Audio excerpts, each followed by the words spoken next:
Doctor சுகமில்லை என்று சொல்லி அவர் report கொடுத்தாலும் என்னுடைய மனம், என்னுடைய உணர்ச்சிகள், என்னுடைய சரீரம் வலி இருக்குது, வேதனை இருக்குது, நோய் இருக்குது, பலவீனம் இருக்குதுன்னு 1000 விதத்தில் எனக்கு சொல்லி கொண்டிருந்தாலும் அதை காட்டிலும் நான் எதை விசுவாசிக்கிறேன்? அவருடைய தழும்புகளால் நான் குணமானேன் என்று நான் விசுவாசிக்கிறேன். எப்படி அப்படி விசுவாசிக்க முடியும்? என் சரீரம் சொல்லுது நான் பலவீனமா இருக்கிறேன்னு சொல்லி, என் மனம் சொல்லுது டாக்டர் ரிப்போர்ட்டை பாருன்னு சொல்லுது.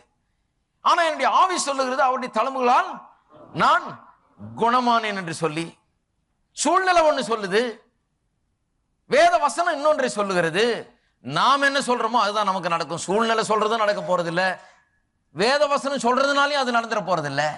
நான் என்ன சொல்லுகிறேன்? நான் சூழ்நிலையோட சேர்ந்துட்டு சூழ்நிலை சொல்றதை சொல்லிட்டு இருந்தா சூழ்நிலை தான் நடக்கும். நல்ல கவனிங்க. அல்லது வேத வசனம் சொல்லுகிறதோடு சேர்ந்து வேத வசனம் சொல்லுகிறதை நான் சொன்னேன் என்று சொன்னால் வேத வசனம் சொல்றதுதான் நடக்கும். அப்ப நான் சொல்றதுதான் முக்கியம்.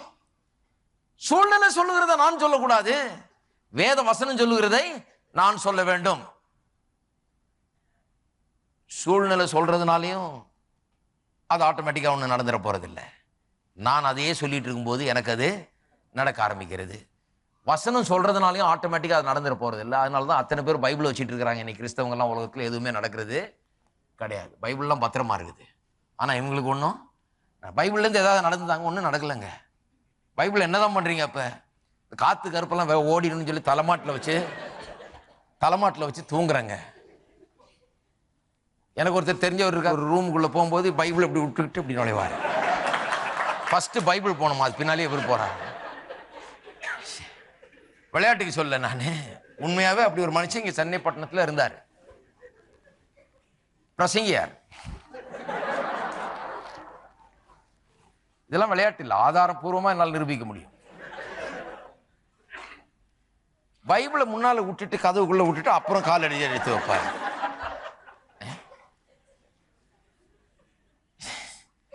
நான் சொல்லுகிறேன், பைபிள் அங்கெல்லாம் போறது இருக்கட்டும், இங்கே உள்ள பைபிள்ல இருக்கிற வார்த்தைகள், வேத வசனங்கள் எங்க போக வேண்டும்? ஆவிக்குள்ளாக போகணும். அது என்னுடைய மனதுல,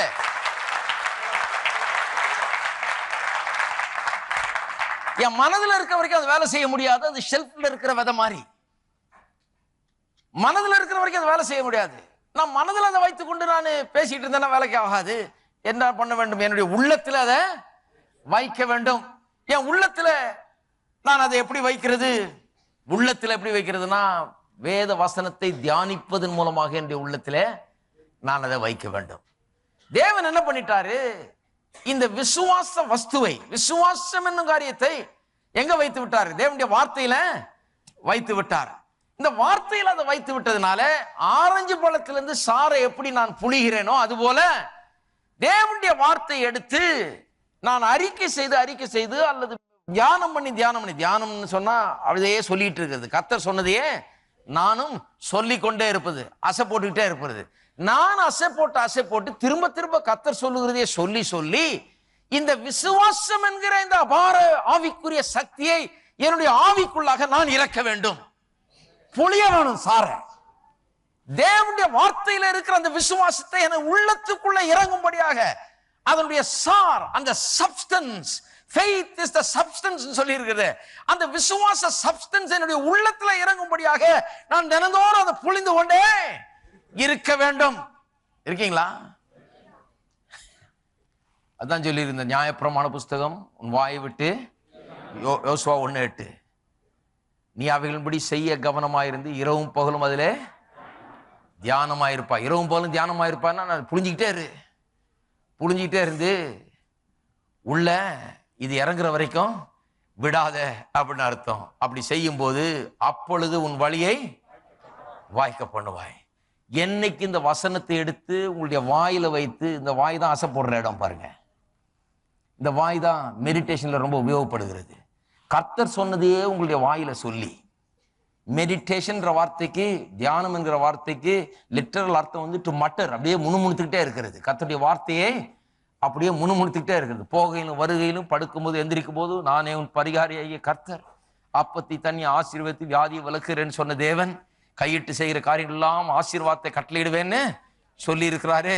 இப்படி நான் வாயை திறந்து கர்த்தருடைய வார்த்தையை முணுமுணுத்துக்கிட்டே இருக்கும்போது, அப்படி செய்து கொண்டே இருக்கும்போது என்ன பண்ணுகிறது, இந்த விசுவாசத்தின் சார் எனக்கு உள்ள என்னுடைய இருதயத்துக்குள்ள இறங்கி விடுகிறது, என்னுடைய ஆவிக்குள்ளாக இறங்கி விடுகிறது. என்னுடைய ஆவிக்குள்ள இறங்கின பிறகு நான் வாயை திறந்து நான் பேசும்போது நான் சொல்லுகிறது அப்படியே ஆகிறது. அதான் பார்க்கிறோம் ஆதியாகமத்துல.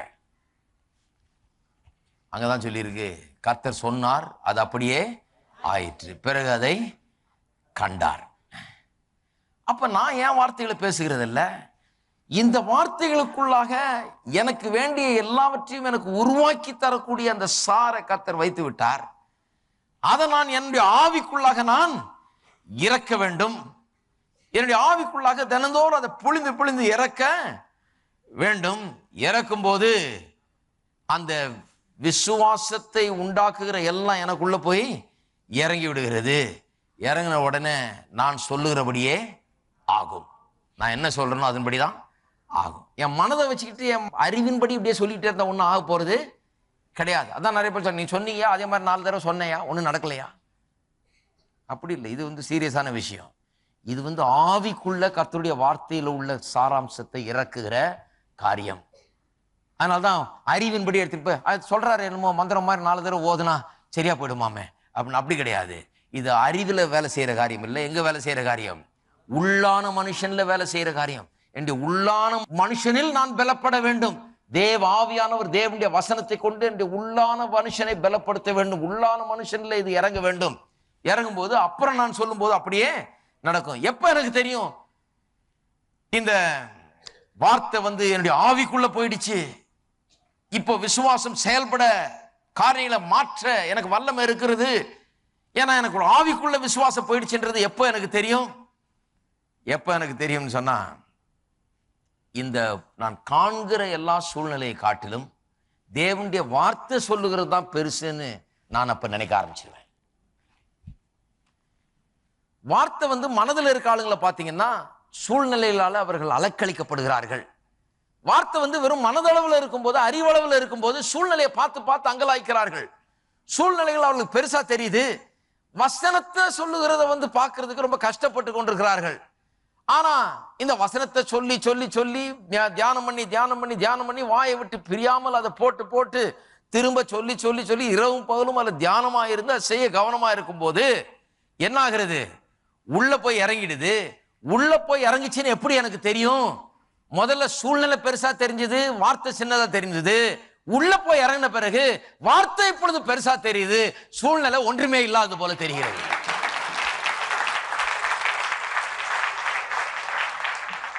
உள்ள போயிடுச்சுன்னு தெரியும். எப்ப தெரியும்? என்னுடைய சூழ்நிலையை நான் ஒன்றுமில்லை என்று நினைக்கிறேன், அப்ப எனக்கு உள்ள போயிடுச்சு என்று அர்த்தமாகிறது. இருக்கீங்களா? அப்ப விசுவாசம் செயல்படுறதுன்னா எப்படின்னு சொல்லி பார்த்து கொண்டிருக்கிறோம். விசுவாசம் இப்படிதான் செயல்படுகிறது. இருதயத்துக்குள்ளே கர்த்தருடைய வார்த்தை செல்ல வேண்டும். ஏன்னா விசுவாசத்துக்கு வேண்டிய எல்லாத்தையும் வார்த்தைக்குள்ள கர்த்தர் வைத்து விட்டார். கர்த்தர் வார்த்தைக்குள்ள வைத்திருந்ததுனால இந்த வார்த்தையை எடுத்து உள்ளத்துல வைக்க வேண்டும்.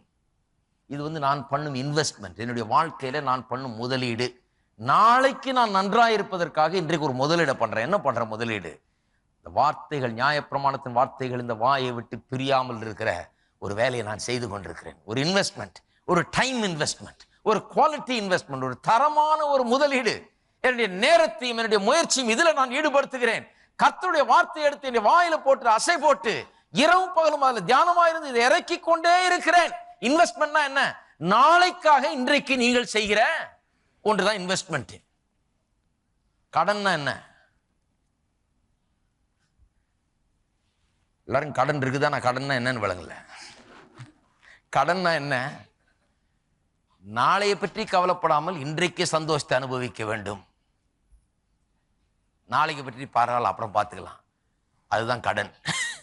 இன்னைக்கு வேலை ஆகணும், இன்னைக்கு கடன் வாங்கி சாப்பிட்டுடலாம், நாளைக்கு அப்புறம் நாளைக்கு வேற எங்கேயா வாங்கிக்கலாம், அப்புறம் பார்த்துக்கலாம், அதுதான் கடன். நிறைய பேர் சொல்றான் ஆவிக்குரிய விதத்தில் கடன்ல இறங்கி கொண்டிருக்கிறார்கள். ஆவிக்குரிய வாழ்க்கையில வெற்றி பெற வேண்டும் என்று சொன்னால், விசுவாசத்துல வெற்றி வாழ்க்கையை வாழ வேண்டும் என்று சொன்னால் இன்வெஸ்ட்மெண்ட் பண்ண வேண்டும். நிறைய பேர் எப்படி இருக்கிறாங்கன்னா எங்க பிரதர் கோயிலுக்கு போறது, எங்க டேப்பை கேட்கறது, எங்க சத்தியத்தெல்லாம் கேட்கறது? ஒரு நாள் ஃப்ரீயா இருக்குது ஞாயிற்றுக்கிழமை, போய் கொஞ்சம் கிரிக்கெட் விளையாடுவோம்,